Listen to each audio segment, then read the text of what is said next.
ನಮಸ್ತೆ ನರಸಿಂಹಾಯ ಸಮಸ್ತಖಲವೈರಿಣೇ ಪ್ರಮಾಸ್ತು ಮೇ ಭ್ರಮೋ ಮಾಸ್ತು ಶಮೋಸ್ತು ಮಮ ವೈರಿಣಾಂ. ಜ್ಞಾನಗಮ್ಯದಿಂದ ನಡೀತಾ ಇರುವ ನಿರಂತರ ಜ್ಞಾನ ಕಾರ್ಯದಲ್ಲಿ ಪಾಲ್ಗೊಂಡಿರುವ ಎಲ್ಲ ಸಜ್ಜನರಿಗೂ ಅಭಿನಂದನೆಗಳನ್ನು ಸಲ್ಲಿಸ್ತಾ, ವಾದಿರಾಜ ಗುರುಸಾರ್ವಭೌಮರು ರಚಿಸಿರುವ ನರಸಿಂಹ ವರಾಹ ಸ್ತೋತ್ರ, ಇದೊಂದು ಅಪರೂಪದ ಸ್ತೋತ್ರ, ಬಹಳ ಅಪೂರ್ವವಾಗಿರುವಂತಹ ಒಂದು ಸ್ತೋತ್ರ. ಇದರ ಚಿಂತನೆಯನ್ನು ಮಾಡೋಣ. ನರಸಿಂಹ ರೂಪ ಹಾಗೂ ವರಾಹ ರೂಪ ಎರಡು ರೂಪಗಳಿಗೂ ಸಾದೃಶ್ಯ ಇದೆ. ಕಶ್ಯಪರ ಮಕ್ಕಳನ್ನು ಲೋಕಕಂಟಕರಾಗಿರುವ ಹಿರಣ್ಯಾಕ್ಷ ಹಿರಣ್ಯಕಶ್ಯಪು ಇವರಿಬ್ಬರ ಸಂಹಾರಕ್ಕಾಗಿ ಬಂದಿರುವ ಎರಡು ರೂಪಗಳು, ವರಾಹ ರೂಪ ಹಾಗೂ ನರಸಿಂಹ ರೂಪ. ಈ ಎರಡು ರೂಪಗಳ ವಿಶೇಷ ಅನಿಷ್ಟ ನಿವಾರಣೆ. ಈ ಎರಡು ರೂಪಗಳ ಚಿಂತನೆಯನ್ನು ಮಾಡೋದರಿಂದ ಎಲ್ಲ ಅನಿಷ್ಟಗಳು ಕೂಡ ದೂರ ಆಗ್ತವೆ. ಹೀಗಾಗಿ ಯಾವುದೇ ಅನಿಷ್ಟ ಇತ್ತು ಅಂತಾದರೂ ಕೂಡ ಈ ಸ್ತೋತ್ರವನ್ನು ಪಠನ ಮಾಡೋದರಿಂದ ಅನಿಷ್ಟಗಳು ದೂರ ಆಗ್ತವೆ, ಇಷ್ಟಾರ್ಥ ಪ್ರಾಪ್ತಿಯಾಗ್ತದೆ. ಹೀಗಾಗಿ ವರಾಹ ಮತ್ತು ನರಸಿಂಹದೇವರ ಸ್ತೋತ್ರವನ್ನು ಒಟ್ಟಿಗೆ ವಾದಿರಾಜರು ಮಾಡಿದ್ದಾರೆ. ಇದರಲ್ಲಿ 5 ಶ್ಲೋಕಗಳಿವೆ. ಮೊದಲ ಪದ್ಯದಿಂದ ನರಸಿಂಹದೇವರ ಸ್ತೋತ್ರ, ಮಧ್ಯದಲ್ಲಿ 3 ಶ್ಲೋಕಗಳಿಂದ ವರಾಹದೇವರ ಸ್ತೋತ್ರ, ಮತ್ತು ಕೊನೆಯ ಪದ್ಯದಿಂದ ನರಸಿಂಹದೇವರ ಸ್ತೋತ್ರ. ಹೀಗೆ ಸಂಪುಟಾಕಾರದಲ್ಲಿ ಆದಿ ಅಂತ್ಯಗಳಲ್ಲಿ ನರಸಿಂಹಸ್ತುತಿ, ಮಧ್ಯದಲ್ಲಿ ವರಾಹಸ್ತುತಿ, ಹೀಗೆ ಎರಡರ ಮಿಶ್ರಣ ರೂಪವಾಗಿರುವ ಈ ಸುಂದರವಾದಂತಹ ಸ್ತೋತ್ರದ ಚಿಂತನೆಯನ್ನು ಮಾಡೋಣ. ನರಸಿಂಹ ವರಾಹದೇವರ ಅನುಗ್ರಹವನ್ನು ಪಡೆದುಕೊಳ್ಳೋಣ. ಅದರಿಂದ ಎಲ್ಲ ಅನಿಷ್ಟಗಳನ್ನು ಕಳೆದುಕೊಳ್ಳೋಣ, ಧೈರ್ಯವನ್ನು ತಂದುಕೊಳ್ಳೋಣ. ಪ್ರಯಾಣವನ್ನು ಮಾಡುವಾಗ ಅಥವಾ ಯಾವುದೇ ಆಪತ್ತಿನ ಸಂದರ್ಭದಲ್ಲಿ ನರಸಿಂಹದೇವರ ವರಾಹದೇವರ ಸ್ಮರಣೆಯನ್ನು ಮಾಡಿದರೆ ಅನಿಷ್ಟಗಳೆಲ್ಲ ದೂರ ಆಗ್ತವೆ, ನಮಗೆ ಧೈರ್ಯ ಬರುತ್ತದೆ. ಅಂತಹ ಅನಿಷ್ಟಗಳನ್ನು ದೂರ ಮಾಡುವ ಈ ನರಸಿಂಹ ವರಾಹ ಸ್ತೋತ್ರದ ಚಿಂತನೆಯನ್ನು ಮಾಡೋಣ. ಆರಂಭದ ಪದ್ಯ ಹೀಗಿದೆ.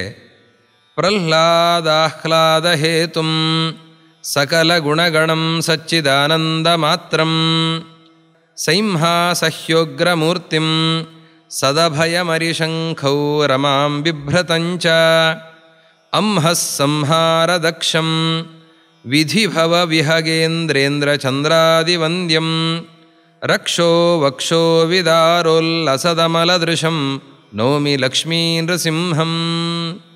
ಲಕ್ಷ್ಮೀ ನರಸಿಂಹನಿಗೆ ನಮಸ್ಕಾರವನ್ನು ಮಾಡುತ್ತೇನೆ ಅಂತ ವಾದಿರಾಜರು ನಮಸ್ಕಾರವನ್ನು ಮಾಡ್ತಾ ಇದ್ದಾರೆ. ಆ ನರಸಿಂಹದೇವರ ಮಹಿಮೆಯ ಚಿಂತನೆಯನ್ನು ಮಾಡ್ತಾರೆ. ನಮ್ಮ ಹೃದಯದಲ್ಲಿ ಅಂತಹ ಲಕ್ಷ್ಮೀ ನರಸಿಂಹ ರೂಪವನ್ನು ತಂದುಕೊಳ್ಳಬೇಕು. ಅದಕ್ಕಾಗಿ ಆ ಚಿಂತನೆಯನ್ನು ಮಾಡಿ ವಾದಿರಾಜರು ಅನುಗ್ರಹವನ್ನು ಮಾಡ್ತಾ ಇದ್ದಾರೆ. ನರಸಿಂಹದೇವರ ಮಹಿಮೆಯಂಥದ್ದು. ಪ್ರಹ್ಲಾದನಿಗೆ ಆಹ್ಲಾದವನ್ನು, ಸಂತೋಷವನ್ನು ನೀಡೋದಕ್ಕೆ ಬಂದಿರುವಂತಹ ರೂಪ. ಅವನಿಗೆ ಪುಟ್ಟ ಬಾಲಕ ಪ್ರಹ್ಲಾದ ತಂದೆಯಿಂದ ಅನೇಕ ರೀತಿಯ ಸಂಕಟಕ್ಕೆ ಒಳಗಾಗ್ತಾ ಇದ್ದಾನೆ. ಆದರೂ ಪ್ರತಿಕ್ಷಣದಲ್ಲಿ ಪರಮಾತ್ಮನ ರಕ್ಷಣೆ ಇದೆ. ಆ ಪರಮಾತ್ಮನ ರಕ್ಷಣೆ ಎಷ್ಟರ ಮಟ್ಟಿಗೆ ಇದೆ ಅನ್ನೋದನ್ನು ತೋರಿಸಬೇಕಾಗಿದೆ, ಅದನ್ನು ಸಾಕ್ಷಾತ್ಕರಿಸಬೇಕಾಗಿದೆ, ಜಗತ್ತಿಗೆ ಅದನ್ನು ಸ್ಪಷ್ಟಪಡಿಸಬೇಕಾಗಿದೆ. ಪ್ರಾರ್ಥನೆಯನ್ನು ಮಾಡಿದಾಗ ಪರಮಾತ್ಮ ಸ್ತಂಭದಿಂದ ಪ್ರಕಟನಾಗ್ತಾ ಇದ್ದಾನೆ. ಪುಟ್ಟ ಬಾಲಕ ಪ್ರಹ್ಲಾದ, ಪುಟ್ಟ ಹುಡುಗ, 5 ವರ್ಷದ ಹುಡುಗ. ಅವನು ಪ್ರಾರ್ಥನೆ ಮಾಡಿದ್ದಕ್ಕೆ ಪರಮಾತ್ಮ ಬಂದ. ಭಕ್ತಿಯಿಂದ ಪ್ರಾರ್ಥನೆ ಮಾಡಿದರೆ ಪರಮಾತ್ಮ ಅನುಗ್ರಹವನ್ನು ಮಾಡ್ತಾನೆ ಅನ್ನೋದಕ್ಕೆ ಪ್ರಹ್ಲಾದನೇ ಸಾಕ್ಷಿ. ಪ್ರಹ್ಲಾದನೇ ಹೇಳುವಂತೆ, ನಾನು ಯಾರು? ಅಸುರ ಕುಲದಲ್ಲಿ ಬಂದವನು. ನನ್ನ ತಂದೆ ನಿನ್ನ ಶತ್ರು, ನಿನ್ನ ನಿಂದನೆ ಮಾಡುವಂಥವು, ನಿನ್ನ ದ್ವೇಷಿ. ಅಂತಹ ಹಿರಣ್ಯಕಶಿಪುವಿನ ಮಗ ನಾನು. ಆದರೆ ನಾನು ಕರೆದರೆ ನೀನು ಬಂದು ಅನುಗ್ರಹವನ್ನು ಮಾಡ್ತಾ ಇದ್ದಿ ಅಂತಂದರೆ ನಿನಗಿರುವಂತಹ ಭಕ್ತರ ಮೇಲಿನ ಕಾರುಣ್ಯ ಎಂಥದ್ದು. ಅದನ್ನು ಪ್ರಹ್ಲಾದರಾಜರೇ ಸ್ತೋತ್ರ ಮಾಡ್ತಾರೆ. ಮನ್ಯೇ ಧನಾಭಿಜನ ರೂಪ ತಪಶ್ರುತೋಜಸ್ತೇಜಃ ಪ್ರಭಾವ ಬಲ ಪೌರುಷ ಬುದ್ಧಿಯೋಗಾ ನಾರಾಧನಾಯ ಹಿ ಭವಂತಿ ಪರಸ್ಯ ಪುಂಸಃ ಭಕ್ತ್ಯಾ ತುತೋಷ ಭಗವಾನ್ ನನು ಯೂಥಪಾಯ ಅಂತ ಪ್ರಹ್ಲಾದರಾಜರು ಸ್ತೋತ್ರ ಮಾಡ್ತಾರೆ. ಸಂಪತ್ತು, ಕುಲ, ವಿದ್ಯೆ, ಬಲ ಇದು ಯಾವುದೂ ಕೂಡ ಪರಮಾತ್ಮನ ಪ್ರೀತಿಗೆ ಕಾರಣ ಆಗೋದಲ್ಲ. ಪರಮಾತ್ಮನ ಪ್ರೀತಿಗೆ ಮುಖ್ಯವಾಗಿ ಕಾರಣವಾಗಿರೋದು ಭಕ್ತಿ. ಭಕ್ತಿಯಿಂದ ಗಜರಾಜ ಕರೆದರೆ ನೀನು ಬಂದು, ಇವತ್ತು ನಾನು ಕರೆದರೆ ಬರ್ತಾ ಇದ್ದಿ.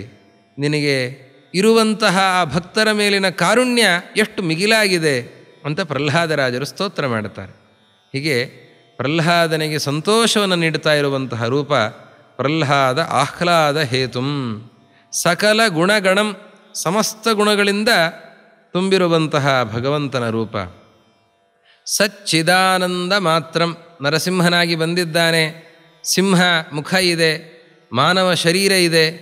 ಎಷ್ಟು ಕ್ರೂರನಾಗಿದ್ದಾನೆ ಅಂತಂದರೆ ಅದು ಜ್ಞಾನಾನಂದಾತ್ಮಕವಾಗಿರುವ ಶರೀರ. ಪರಮಾತ್ಮನ ರೂಪ ಯಾವುದೇ ಆಗಿರಲಿ ಅದು ಜ್ಞಾನಾನಂದಾತ್ಮಕ, ಪಾಂಚಭೌತಿಕ ಅಲ್ಲ. ನೋಡೋದಕ್ಕೆ ದುಷ್ಟರಿಗೆ ಭಯಂಕರವಾಗಿದೆ, ಸಜ್ಜನರಿಗೆ ಆನಂದವನ್ನು ಕೊಡ್ತಾ ಇದೆ. ಸೈಂಹ ಅಸಹ್ಯ ಉಗ್ರಮೂರ್ತಿಂ, ಸಿಂಹ ಸಂಬಂಧಿಯಾದಂತಹ ಮುಖ, ಸಿಂಹ ಮುಖ ಆದ್ದರಿಂದ ಭಯಂಕರವಾಗಿದೆ. ಯಾರಿಗೆ? ಅಯೋಗ್ಯರಿಗೆ. ಆ ಮುಖವನ್ನು ನೋಡ್ತಾ ಇದ್ದ ಹಾಗೆ ಬೆಚ್ಚಿ ಬೀಳ್ತಾ ಇದ್ದಾರೆ. ಅಂತಹ ಅಸಹ್ಯ ಉಗ್ರಮೂರ್ತಿಂ, ಸಹಿಸಿಕೊಳ್ಳಲಿಕ್ಕೆ ಸಾಧ್ಯ ಇಲ್ಲ, ಅಷ್ಟು ಭಯ ಆಗತ್ತೆ ಅಯೋಗ್ಯರಿಗೆ ಅಂತಹ ಉಗ್ರಮೂರ್ತಿಂ. ಆದರೆ ಸದಭಯಂ, ಸಜ್ಜನರಿಗೆ ಅಭಯವನ್ನು ನೀಡುತ್ತಾ ಇರುವಂತಹ ರೂಪ, ಅದೇ ಭಗವಂತನ ರೂಪ. ಉಗ್ರವೂ ಹೌದು, ಶಾಂತವೂ ಹೌದು. ಎಷ್ಟು ವಿಚಿತ್ರ ನೋಡಿ. ಭಗವಂತನ ಆಕೃತಿಯಲ್ಲೇ ಆ ವಿರೋಧವನ್ನು ನಾವು ನೋಡ್ತಾ ಇದ್ದೇವೆ, ಆದರೆ ಆ ವಿರೋಧ ಇಲ್ಲ. ಮುಖ ಸಿಂಹ, ಮಾನವ ಆಕೃತಿ. ಹಾಗೆ ಉಗ್ರನೂ ಹೌದು, ಶಾಂತನೂ ಹೌದು.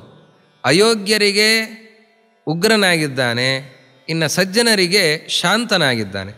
ಅಸಹ್ಯ ಉಗ್ರಮೂರ್ತಿಂ ಸದಭಯಂ, ಸಜ್ಜನರಿಗೆ ಅಭಯವನ್ನು ನೀಡುತ್ತಾ ಇದ್ದಾನೆ. ಅರಿಶಂಖೌ ದಧಾನಂ, ಕೈಯಲ್ಲಿ ಚಕ್ರಶಂಖಗಳನ್ನು ಧರಿಸಿದ್ದಾನೆ. ರಮಾಂಚ ದಧಾನಂ, ನರಸಿಂಹನ ಎಡ ತೊಡೆಯ ಮೇಲೆ ಲಕ್ಷ್ಮೀದೇವಿ ಕುಳಿತಿದ್ದಾಳೆ. ರಮಾಂ ದಧಾನಂ. ಅಂಹ ಸಂಹಾರ ದಕ್ಷಂ, ನಾವು ಎಷ್ಟೇ ಪಾಪಗಳನ್ನು ಮಾಡಿದರೂ ನರಸಿಂಹನ ಸ್ಮರಣೆಯನ್ನು ಮಾಡಿದರೆ ಆ ಪಾಪಗಳೆಲ್ಲ ನಾಶ ಆಗ್ತಾ ಇವೆ. ಪಾಪಗಳನ್ನೆಲ್ಲ ಪರಿಹರಿಸುವ ಆ ದಿವ್ಯವಾದಂತಹ ಮೂರ್ತಿ ನರಸಿಂಹನ ಮೂರ್ತಿ. ವಿಧಿ ಭವ ವಿಹಗೇಂದ್ರ ಇಂದ್ರ ಚಂದ್ರಾದಿ ವಂದ್ಯಂ, ಸಮಸ್ತ ದೇವತೆಗಳು ತಲೆಬಾಗಿ ನಮಸ್ಕಾರವನ್ನು ಮಾಡ್ತಾ ಇದ್ದಾರೆ. ಯಾರು? ಬ್ರಹ್ಮದೇವರು, ರುದ್ರದೇವರು, ಗರುಡದೇವರು, ಇಂದ್ರದೇವರು, ಚಂದ್ರ, ಹೀಗೆ ಸಮಸ್ತ ದೇವತೆಗಳು ಕೂಡ ಅವರಿಗೆ ತಲೆಬಾಗಿ ನಮಸ್ಕಾರವನ್ನು ಮಾಡ್ತಾ ಇದ್ದಾರೆ. ರಕ್ಷೋ ವಕ್ಷೋ ವಿದಾರ ಉಲ್ಲಸದಮಲ ದೃಶಂ, ಆ ಹಿರಣ್ಯಕಶಿಪುವಿನ ಎದೆಯನ್ನು ಬಗೆದು ಬಿಟ್ಟಿದ್ದಾನೆ ನರಸಿಂಹ. ಹಿರಣ್ಯಕಶಿಪುವಿನ ಸಾಮರ್ಥ್ಯ, ಧೈರ್ಯ ವಿಚಿತ್ರವಾದದ್ದು. ದೇವತೆಗಳೆಲ್ಲ ನಡುಗುತ್ತಾ ಇದ್ದರು, ಅವನ ಆದೇಶವನ್ನು ಪಾಲಿಸಬೇಕಾಗಿತ್ತು. ಇಷ್ಟು ಭಯಂಕರನಾಗಿರುವಂತಹ ಹಿರಣ್ಯಕಶಿಪುವನ್ನು ಎದೆ ಬಗೆದು ಹಾಕಿ ಸಂಹಾರ ಮಾಡ್ತಾ ಇದ್ದಾನೆ. ರಕ್ಷೋ ವಕ್ಷೋ ವಿದಾರ, ಅವನ ಎದೆಯನ್ನು ಬಗಿತಾ ಇರುವ ಉಲ್ಲಸದಮಲ ದೃಶಂ, ಅದನ್ನು ಬಗೆಯೋದಕ್ಕೆ ಕೂರುಗುರುಗಳಿವೆ, ಆ ಉಗುರುಗಳಿಂದ ಬಗೆದು ಹಾಕಿದ್ದಾನೆ. ಆ ಉಗುರಿನಿಂದಲೇ ಬಗೆಯಬೇಕಾಗಿಲ್ಲ, ಅವನ ನೋಟವೇ ಸಾಕು. ಅವನ ನೋಟದಿಂದಲೇ ಶತ್ರುವಿನ ಎದೆ ಸೀಳಿ ಹೋಗುತ್ತೆ. ಎಷ್ಟು ಸುಂದರವಾಗಿ ವಾದಿರಾಜರು ವರ್ಣನೆ ಮಾಡ್ತಾರೆ. ಎಲ್ಲ ಕಡೆಯಲ್ಲಿ ನಾವು ನೋಡುವಂತೆ ಹಿರಣ್ಯಕಶಿಪುವಿನ ಎದೆಯನ್ನು ಬಗೆದಿರುವಂತಹ ಆ ಕೂರುಗುರುಗಳು ಅಂತ ಅದರ ಚಿಂತನೆಯನ್ನು ನಾವು ಮಾಡ್ತೇವೆ. ಅದು ಸರಿಯೇ. ವಾದಿರಾಜರು ಇನ್ನೂ ವಿಶೇಷವಾಗಿ ಹೇಳ್ತಾರೆ, ಅವನ ಎದೆ ಸೀಳಿದ್ದು ಯಾವಾಗ ಅಂತಂದರೆ ನರಸಿಂಹನ ನೋಟದಿಂದಲೇ ಸೀಳಿ ಹೋಗಿದೆ ಅಂತ ಹೇಳ್ತಾ ಇದ್ದಾರೆ. ರಕ್ಷೋ ವಕ್ಷೋ ವಿದಾರ ಉಲ್ಲಸದ ಅಮಲ ದೃಶಂ, ಆ ನಿರ್ಮಲವಾದ ನೋಟ, ಶತ್ರುಗಳ ಎದೆಯನ್ನು ಬಗೆಯುವಂತಹ ನೋಟ, ಅದರಿಂದಲೇ ಹಿರಣ್ಯಕಶಿಪುವಿನ ಎದೆ ಸೀಳಿ ಹೋಗಿದೆ. ಅಂತಹ ಆ ಲಕ್ಷ್ಮೀ ನರಸಿಂಹನನ್ನು ನಮಸ್ಕರಿಸ್ತಾ ಇದ್ದೇನೆ ಅಂತ ಆರಂಭದ ಪದ್ಯದಲ್ಲಿ ಲಕ್ಷ್ಮೀ ನರಸಿಂಹನ ನಮಸ್ಕಾರ. ಇದಾದ ಮೇಲೆ 3 ಪದ್ಯಗಳಲ್ಲಿ ವರಾಹನ ಸ್ತೋತ್ರವನ್ನು ಮಾಡ್ತಾ ಇದ್ದಾರೆ. ವಾಮಾಂಕಸ್ಥಧರಾ ಕರಾಂಜಲಿಪುಟ ಪ್ರೇಮಾತಿಹೃಷ್ಟಾಂತರಂ ಸೀಮಾತೀತಗುಣಂ ಫಣೀಂದ್ರ ಫಣಗ ಶ್ರೀಮಾನ್ಯಪಾದಾಂಬುಜಂ ಕಾಮಾದ್ಯಾತ್ಮಕ ಶಂಖಚಕ್ರ ಸುವರೋದ್ದಾಮಾಭಯೋದ್ಯತ್ಕರಂ ಸಾಮಾದೀಡ್ಯವರಾಹ ರೂಪಮಮಲಂ ಹೇಮಾನಸೇಹ ಸ್ಮರ. ಮನಸ್ಸೇ ನೀನು ವರಾಹನ ಸ್ಮರಣೆಯನ್ನು ಮಾಡು. ಎಂಥವನು ವರಾಹ? ವಾಮಾಂಕಸ್ಥಧರ, ಎಡಭಾಗದಲ್ಲಿ ವರಾಹನ ಎಡತೊಡೆಯ ಮೇಲೆ ಧರಾದೇವಿ ಭೂದೇವಿ ನೆಲೆಸಿದ್ದಾಳೆ. ಆ ಭೂದೇವಿ ವರಾಹನನ್ನು ಹಿಂಬದಿಯಿಂದ ತನ್ನ ಕೈಯಿಂದ ಹಿಡಿದಿದ್ದಾಳೆ. ಆ ಭೂದೇವಿಯನ್ನು ವರಾಹನೂ ಕೂಡ ಹಿಡಿದಿದ್ದಾನೆ. ಹೀಗೆ ವಾಮಾಂಕಸ್ಥಧರ, ಎಡ ಭಾಗದಲ್ಲಿ ಭೂದೇವಿ ಇದ್ದಾಳೆ, ಧರಾದೇವಿ ಇದ್ದಾಳೆ. ಕರ ಅಂಜಲಿ ಪುಟ, ಅವಳ ಕೈಯಿಂದ ಇವನು ಆಲಿಂಗಿತನಾಗಿದ್ದಾನೆ. ಹಿಂಬದಿಯಿಂದ ವರಾಹನನ್ನು ಭೂದೇವಿ ಹಿಡಿದಿದ್ದಾಳೆ.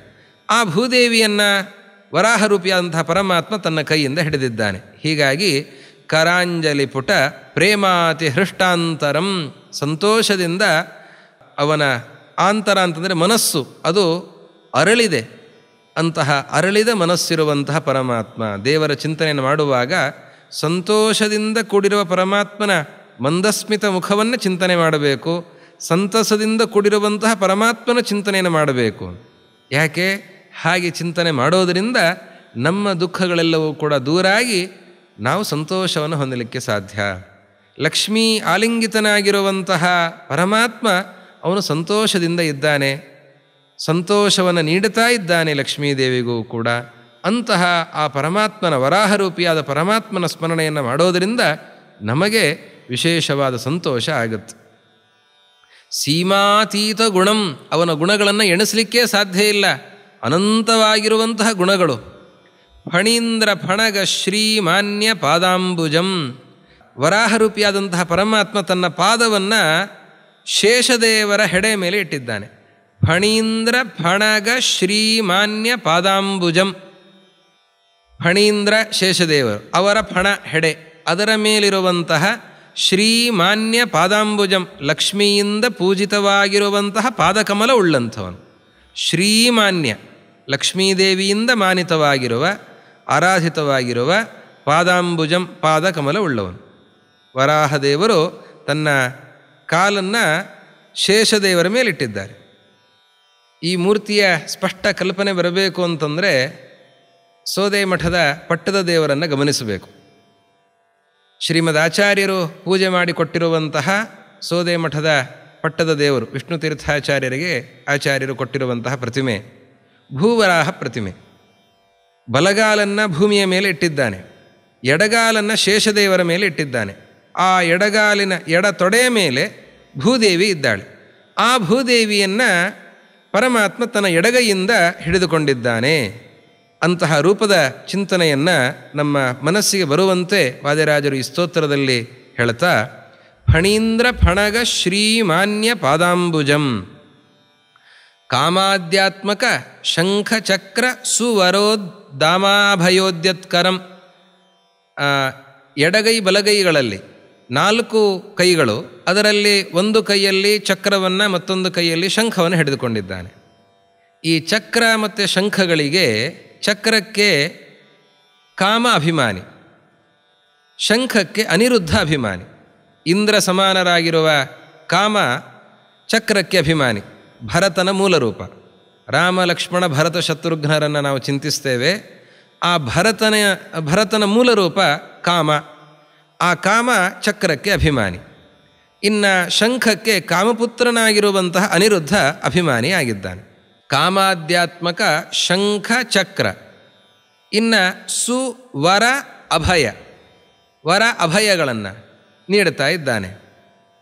ಬಲಗೈ ಕೆಳಗಡೆ 4 ಕೈಗಳಲ್ಲಿ ಕೆಳಗಡೆ ಇರುವಂತಹ ಬಲಗೈಯನ್ನು ಗಮನಿಸಿದರೆ ಅಭಯ ಮುದ್ರೆಯಿಂದ ಅಲಂಕೃತವಾಗಿದೆ. ಹೀಗೆ ಚಕ್ರ ಶಂಖ ಅಭಯ ಈ ಮುದ್ರೆಗಳಿಂದ ಶೋಭಿಸ್ತಾ ಇರುವಂತಹ ಚಕ್ರ ಶಂಖ ಸುವರ ಅಭಯ ಉದ್ದಾಮ ಅಭಯೋದ್ಯತ್ಕರಂ, ಆ ಅಭಯದಿಂದ ಕೂಡಿರುವಂತಹ ಕೈಗಳಿಂದ ಶೋಭಿಸ್ತಾ ಇರುವಂತಹ ವರಾಹದೇವರು. ಆ ವರಾಹದೇವರನ್ನು ಹೇ ಮನಸ್ಸೇ ನೀನು ಯಾವತ್ತಿಗೂ ನೆನಪಿಸಿಗೋ. ಸಾಮಾದೀಡ್ಯ ವರಾಹ ರೂಪಂ, ಸಾಮವೇ ಮೊದಲಾಗಿರುವಂತಹ ವೇದಗಳಿಂದ ಸ್ತುತ್ಯವಾಗಿರುವಂತಹ ವರಾಹ ರೂಪ. ವೇದಗಳು ಪರಮಾತ್ಮನನ್ನು ಕೊಂಡಾಡ್ತಾ ಇವೆ. ಅದರಲ್ಲಿ ಸಾಮವನ್ನು ಮೊದಲಿಗೆ ಹೇಳುತ್ತಾರೆ. ಯಾಕೆ ಸಾಮವನ್ನು ಹೇಳ್ತಾರೆ? ಸಾಮ ಗಾನಕ್ಕೆ ಬಹಳ ಪ್ರಿಯನಾಗ್ತಾ ಇದ್ದಾನೆ ಪರಮಾತ್ಮ. ಸಾಮದಿಂದ ಪರಮಾತ್ಮನನ್ನು ಗಾನ ಮಾಡಿದರೆ ಬಹಳ ಸಂತೋಷ ಪಡ್ತಾ ಇದ್ದಾನೆ. ಹೀಗಾಗಿ ಸಾಮಾದಿ ಈಡ್ಯ ವರಾಹ ರೂಪಂ, ಅಂತಹ ಸ್ತುತ್ಯವಾಗಿರುವಂತಹ ವರಾಹ ರೂಪವನ್ನು ಮನಸ್ಸೇ ನೀನು ನೆನಪಿಸಿಗೋ ಅಂತ. ಅಮಲಂ, ನಿರ್ಮಲವಾಗಿರುವಂತಹ ವರಾಹ ರೂಪವನ್ನು ಚಿಂತಿಸು. ಯಾವಾಗಲೂ ಆ ವರಾಹ ರೂಪವನ್ನು ಚಿಂತಿಸು. ಆ ವರಾಹ ರೂಪದ ವಿಶೇಷವನ್ನು ಹೇಳ್ತಾರೆ. ಕೋಲಾಯ ಲಸದಾ ಕಲ್ಪಜಾಲಾಯ ವನಮಾಲಿನೇ ನೀಲಾಯ ನಿಜಭಕ್ತೌಘ ಪಾಲಾಯ ಹರಯೇ ನಮಃ. ನಿಜಭಕ್ತೌಘ ಪಾಲಾಯ, ತನ್ನ ಭಕ್ತರ ಗುಂಪನ್ನು ರಕ್ಷಿಸ್ತಾ ಇರುವಂತಹ ಕೋಲಾಯ ನಮಃ. ಕೋಲ ಅಂತಂದರೆ ವರಾಹ. ಇದು ಕಾಡು ಸೂಕರ.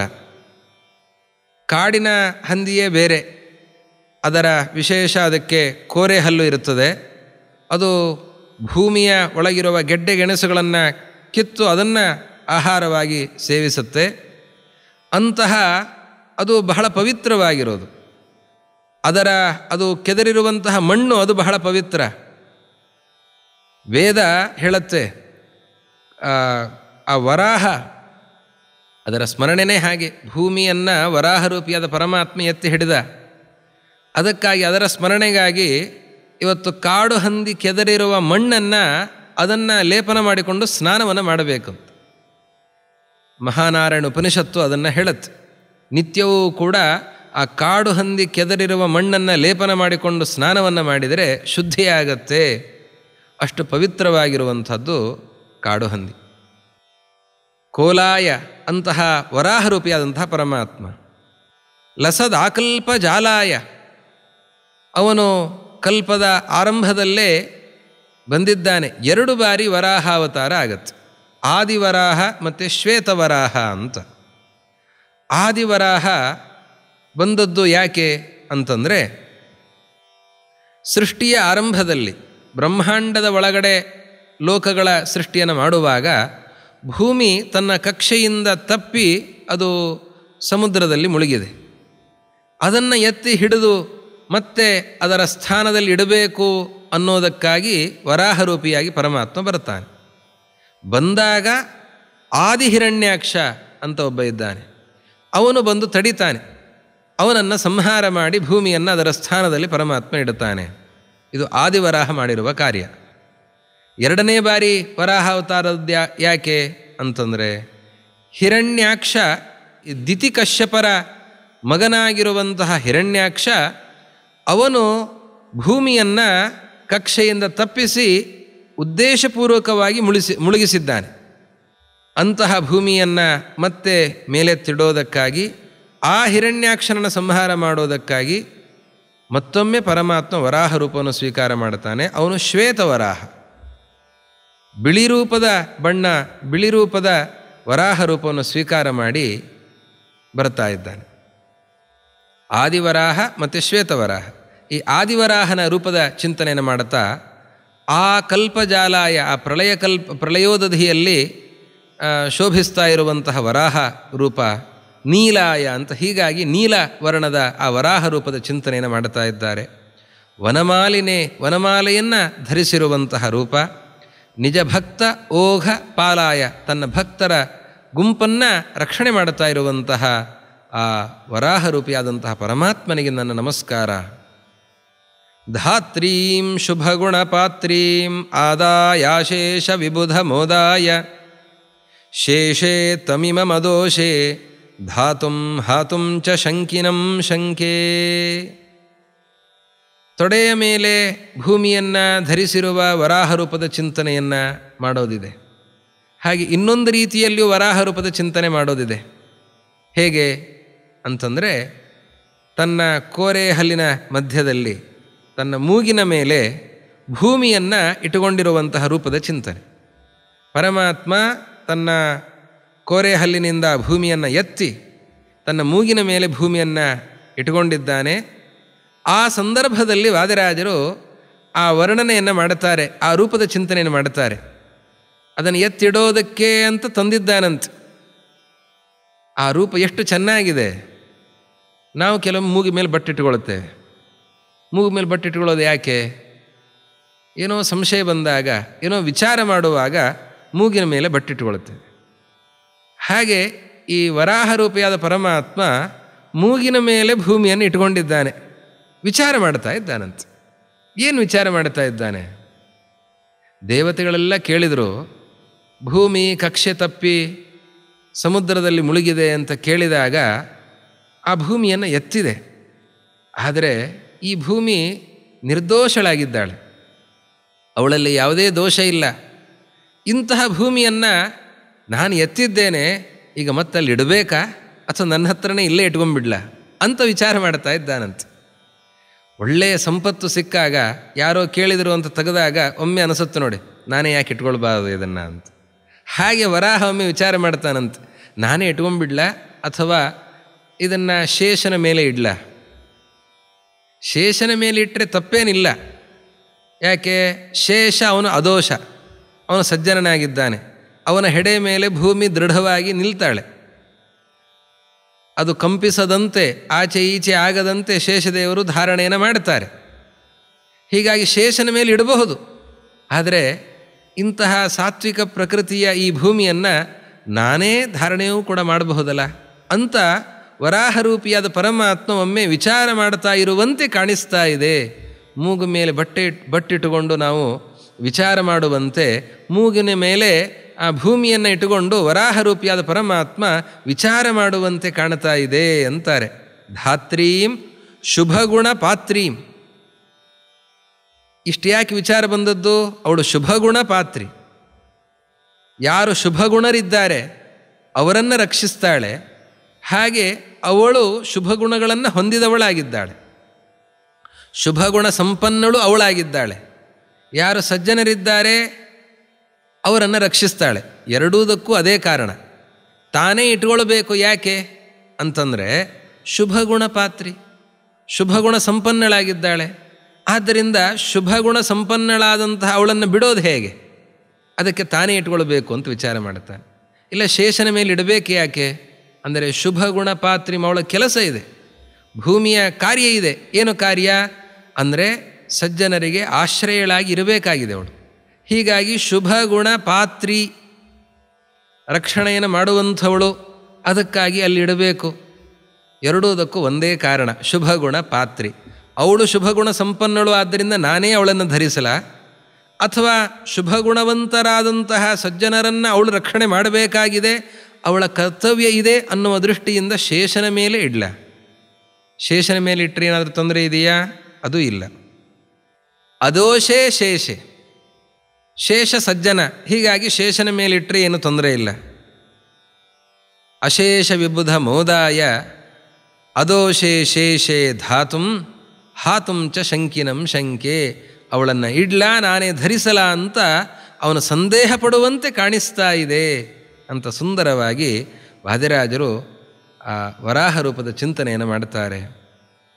ಕೊನೆಯದ್ದಾಗಿ ಮತ್ತೆ ನರಸಿಂಹನ ಸ್ತೋತ್ರವನ್ನು ಮಾಡ್ತಾರೆ. ಇದನ್ನು ನರಸಿಂಹ ಸ್ತೋತ್ರ ಅಂತಲೂ ಹೇಳಬಹುದು, ವರಾಹ ಸ್ತೋತ್ರ ಅಂತಲೂ ಹೇಳಬಹುದು. ನಮೋಸ್ತು ಹರಯೇ ಯುಕ್ತಿಗಿರಯೇ ನಿರ್ಜಿತಾರಯೇ ಸಮಸ್ತ ಗುರವೇ ಕಲ್ಪತರವೇ ಪರವೇದಿನಾಂ. ಹರಯೇ ನಮಃ ಅಂತಾರೆ, ಹರಿಗೆ ನಮಸ್ಕಾರ.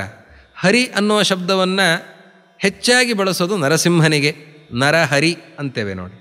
ಹರಿ ಅಂತನ್ನುವ ಶಬ್ದವೇ ಸಿಂಹ ಅನ್ನುವ ಅರ್ಥವನ್ನು ಹೇಳುತ್ತೆ. ಹೀಗಾಗಿ ಹರಿ ಅಂತ ನರಸಿಂಹ ರೂಪವನ್ನು ಸ್ತೋತ್ರ ಮಾಡೋದಕ್ಕೆ, ನಮಸ್ಕಾರ ಮಾಡೋದಕ್ಕೆ ವಾದಿರಾಜರು ಬಳಸಿದ್ದಾರೆ ಅಂತ ನಾವು ಹೇಳಬಹುದು. ಆದರೆ ಎರಡನೇ ಶ್ಲೋಕದಲ್ಲಿ ವರಾಹನ ಸ್ತೋತ್ರದಲ್ಲಿಯೂ ಹರಯೇ ಅಂತನೋ ಶಬ್ದವನ್ನು ಬಳಸಿದ್ದಾರೆ. ಈ ನಾರಾಯಣ ಅನ್ನೋ ಅರ್ಥವನ್ನು ಹೇಳ್ತಾ ಇದೆ, ವರಾಹ ಅನ್ನೋ ಅರ್ಥವನ್ನು ಹೇಳುತ್ತೆ. ಹೀಗಾಗಿ ಈ ಶ್ಲೋಕ ಎರಡೂ ರೂಪದ ಚಿಂತನೆಯನ್ನು ಮಾಡೋದಕ್ಕೆ ಬಳಸಿರುವಂತಹ ಶ್ಲೋಕ ಅಂತ ಹೇಳಬಹುದಾಗಿದೆ. ಹರಯೇ ನಮಃ, ಹರಿಗೆ ನಮಸ್ಕಾರ. ಎಂಥವನು ಆ ನರಸಿಂಹ ಆಗಲಿ ವರಾಹ ಆಗಲಿ ಇಬ್ಬರೂ ಬೇರೆ ಅಲ್ಲ, ಒಬ್ಬರೇ. ಯುಕ್ತಿಗಿರಯೇ, ಅವರ ಮಾತು ಯುಕ್ತಿಪೂರ್ಣವಾಗಿದೆ. ಅವರ ಆರಾಧನೆಯನ್ನು ಮಾಡುವವರಿಗೆ ಯುಕ್ತಿಪೂರ್ಣವಾದ ಮಾತನ್ನು ನೀಡುತ್ತಾ ಇದ್ದಾರೆ, ಅದನ್ನು ಅನುಗ್ರಹಿಸ್ತಾ ಇದ್ದಾರೆ. ಅಂತಹ ವರಾಹ ಮತ್ತು ನರಸಿಂಹದೇವರು. ನಿರ್ಜಿತ ಅರಯೆ, ಶತ್ರುಗಳ ಸಂಹಾರವನ್ನು ಮಾಡಿದ್ದಾರೆ. ಹಿರಣ್ಯಾಕ್ಷನ ಸಂಹಾರವನ್ನು ವರಾಹ ರೂಪದಿಂದ ಮಾಡಿದರೆ ಹಿರಣ್ಯಕಶಿಪುವಿನ ಸಂಹಾರವನ್ನು ನರಸಿಂಹ ರೂಪದಿಂದ ಪರಮಾತ್ಮ ಮಾಡಿದ್ದಾನೆ. ಸಮಸ್ತ ಗುರವೇ, ಎಲ್ಲರಿಗೂ ಗುರುಗಳಾಗಿದ್ದಾರೆ, ಜ್ಞಾನಪ್ರದರಾಗಿದ್ದಾರೆ. ನರಸಿಂಹ ರೂಪವನ್ನು ವರಾಹ ರೂಪವನ್ನು ಯಾಕೆ ಧ್ಯಾನಿಸಬೇಕು ಅಂತಂದರೆ ವಾದಿರಾಜರಂತಾರೆ ಗುರುಗಳು ಜ್ಞಾನಪ್ರದರು. ಮಧ್ವಾಚಾರ್ಯರು ಒಂದು ಮಾತನ್ನು ಹೇಳ್ತಾರೆ, ಜ್ಞಾನಾರ್ಜನೆಗೆ ಪ್ರಯತ್ನವನ್ನು ಪಡ್ತಾ ಇರಬೇಕು. ಕೆಲವೊಮ್ಮೆ ತೊಂದರೆಗಳು ಬರ್ತವೆ. ತೊಂದರೆ ಬಂದಾಗ ಏನು ಮಾಡಬೇಕು? ನೃಸಿಂಹಾದಿಕ ಮನ್ಯಚ್ಚ ದುರಿತಾದಿ ನಿವೃತ್ತಯೇ. ನರಸಿಂಹ ರೂಪವನ್ನು, ವರಾಹ ರೂಪವನ್ನು, ಹಾಗೆ ವಿಶ್ವಂಭರ ರೂಪವನ್ನು ವಿಶೇಷವಾಗಿ ಪ್ರಾರ್ಥಿಸಬೇಕು, ಸ್ತೋತ್ರ ಮಾಡಬೇಕು, ಆರಾಧನೆ ಮಾಡಬೇಕು. ದುರಿತ ನಿವೃತ್ತಿಯಾಗತ್ತೆ. ಜ್ಞಾನವನ್ನು ಕೊಡುವ ರೂಪಗಳು, ಅನಿಷ್ಟವನ್ನು ದೂರ ಮಾಡುವ ರೂಪಗಳು. ಹೀಗಾಗಿ ನರಸಿಂಹ ಮತ್ತು ವರಾಹ ರೂಪಗಳ ಸ್ತೋತ್ರವನ್ನು ಮಾಡ್ತಾ ಸಮಸ್ತ ಗುರವೇ, ಎಲ್ಲರಿಗೂ ಕೂಡ ಗುರುವಾಗಿರುವಂತಹ ನರಸಿಂಹದೇವರು, ಹಾಗೆ ವರಾಹದೇವರು. ಕಲ್ಪತರವೇ, ಪರವೇದಿನ, ಪರಮಾತ್ಮ. ಆ ಪರಮಾತ್ಮನನ್ನು ಯಾರು ತಿಳಿದಿದ್ದಾರೆ ಅವರಿಗೆ ಕಲ್ಪತರು, ಕಲ್ಪವೃಕ್ಷರಾಗಿದ್ದಾರೆ. ಕಲ್ಪವೃಕ್ಷನಾಗಿದ್ದಾನೆ ನರಸಿಂಹ, ಕಲ್ಪವೃಕ್ಷನಾಗಿದ್ದಾನೆ ವರಾಹ. ಬೇಕಾದ್ದನ್ನು ಕೊಡ್ತಾ ಇದ್ದಾನೆ. ಯಾವುದನ್ನು ಬಯಸಿದರೂ ಕೂಡ ನರಸಿಂಹನ ಹತ್ರ ಕೇಳಿದರೆ ಇಲ್ಲ ಅಂತ ಹೇಳೋದಿಲ್ಲ, ಅದನ್ನು ನೀಡ್ತಾ ಇದ್ದಾನೆ. ಎಲ್ಲ ಇಷ್ಟಾರ್ಥಗಳನ್ನು ನೀಡುವಂತಹ ನರಸಿಂಹ, ಎಲ್ಲ ಇಷ್ಟಾರ್ಥಗಳನ್ನು ನೀಡುವಂತಹ ವರಾಹ, ಅಂತಹ ಕಲ್ಪತರೂ ಆಗಿರುವಂತಹ ಹರಯೇ ನಮಃ. ಆ ವರಾಹನಿಗೆ, ಆ ನರಸಿಂಹನಿಗೆ ನನ್ನ ನಮಸ್ಕಾರ ಅಂತ ವಾದಿರಾಜರು ಈ 5 ಪದ್ಯಗಳ ಸುಂದರವಾದ ಸ್ತೋತ್ರವನ್ನು ರಚಿಸಿ ಅನುಗ್ರಹಿಸಿದ್ದಾರೆ. ಇದರ ಚಿಂತನೆಯನ್ನು ಮಾಡೋಣ. ಇದರಿಂದ ಎಲ್ಲ ಅನಿಷ್ಟಗಳನ್ನು ದೂರ ಮಾಡಿಕೊಳ್ಳೋಣ, ಜ್ಞಾನಾರ್ಜನೆಯನ್ನು ಮಾಡಿಕೊಳ್ಳೋಣ, ಇಷ್ಟಾರ್ಥಗಳನ್ನು ಪಡೆದುಕೊಳ್ಳೋಣ ಅಂತ ಹೇಳ್ತಾ, ಕೇಳುವ ಎಲ್ಲ ಭಕ್ತರಿಗೂ ಕೂಡ ನರಸಿಂಹ ವರಾಹದೇವರ ವಿಶೇಷವಾದ ಅನುಗ್ರಹವಾಗಲಿ, ಅನಿಷ್ಟಗಳು ದೂರ ಆಗಲಿ ಅಂತ ಪ್ರಾರ್ಥಿಸ್ತಾ, ಈ ಸಂಚಿಕೆಗೆ ವಿಶೇಷವಾದ ಸೇವೆಯನ್ನು ಸಲ್ಲಿಸಿರುವಂತಹ ಅಂತರಂಗ ಭಕ್ತರು, ಜ್ಞಾನಗಮ್ಯದಿಂದ ಜ್ಞಾನ ಸೇವೆ ಆಗಬೇಕು, ಅನೇಕರು ಇದನ್ನು ಆಲಿಸಬೇಕು ಅನ್ನೋದಕ್ಕಾಗಿ ತಮ್ಮ ಹೆಸರನ್ನು ಸೂಚಿಸದೇನೆ ಅವರು ಸೇವೆಯನ್ನು ಸಲ್ಲಿಸಿದ್ದಾರೆ. ಅಂತಹ ಅಂತರಂಗ ಭಕ್ತರಿಗೆ ವಾದಿರಾಜ ಗುರು ಸಾರ್ವಭೌಮರ, ಶ್ರೀಮದಾಚಾರ್ಯರ, ನರಸಿಂಹ ವರಾಹದೇವರ ವಿಶೇಷವಾದ ಅನುಗ್ರಹ ಆಗಲಿ, ಸಕಲ ಇಷ್ಟಾರ್ಥಗಳ ಪ್ರಾಪ್ತಿಯಾಗಲಿ ಅಂತ ಪ್ರಾರ್ಥಿಸ್ತಾ 2 ಮಾತನ್ನು ಶ್ರೀ ಗುರು ಮಧ್ವೇಶಾರ್ಪಣಮಸ್ತು.